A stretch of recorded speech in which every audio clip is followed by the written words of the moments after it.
Viewers, আপনাদের যাদের lips এরকম অনেকটাই কালো বা ব্ল্যাক কালার, এই যে CO2 লেজার মেশিন দ্বারা 3-4টা সেশন দিলে সুন্দর একটা লিপসের পরিবর্তন চলে আসে।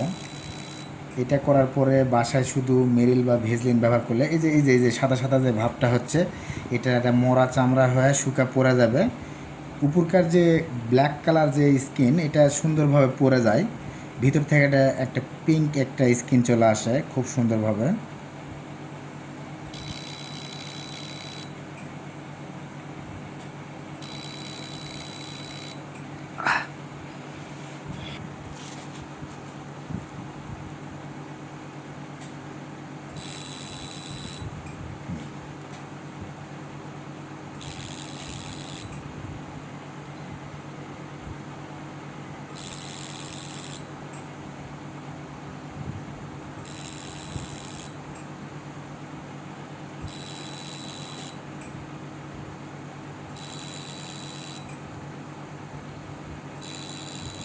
এমনিতে ভাইয়ের ঠোঁট হচ্ছে একটু ছোট, মানে ঠোঁটের এরিয়াটা খুব একটা বড় না।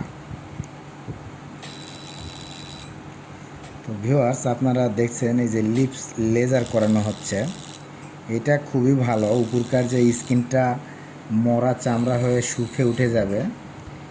আমি কয়েকদিন আগে একটা আপুর করে দিয়েছি, তো আপুটার অনেক সুন্দর একটা রেজাল্ট আসছে, কিন্তু ভিডিও আমাকে করতে দেয়নি।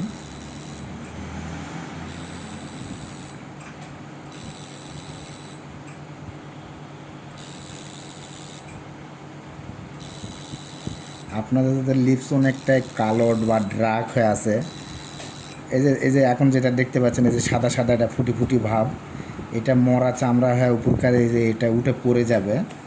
যাওয়ার পরে খুব সুন্দর একটা পিঙ্ক একটা স্কিন চলে আসে। যেটা করতে হয়, লিপ বাম বা লিপ জেল টাইপের কিছু রাতে ব্যবহার করতে হয়। তাহলে অনেক সুন্দর একটা লিপস চলে আসে। বাসায় শুধু লিপ বাম বা লিপ জেল এগুলো ব্যবহার করলে এনাফ।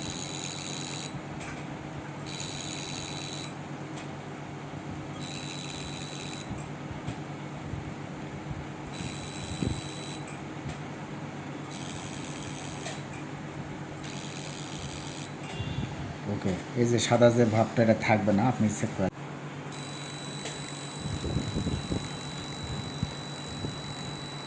ভিউয়ার্স, আপনাদের যাদের মুখে এরকম ব্রণ বের হয়, ব্রণের দাগ হয়, বা ওপেন পোর্স প্রবলেম তৈরি হয়ে গেছে, বা ব্রণ বের হওয়ার কারণে গর্ত গর্ত তৈরি হয়েছে, আপনারা যোগাযোগ করবেন ছোটন ট্যাটু লেজার পার্লারে।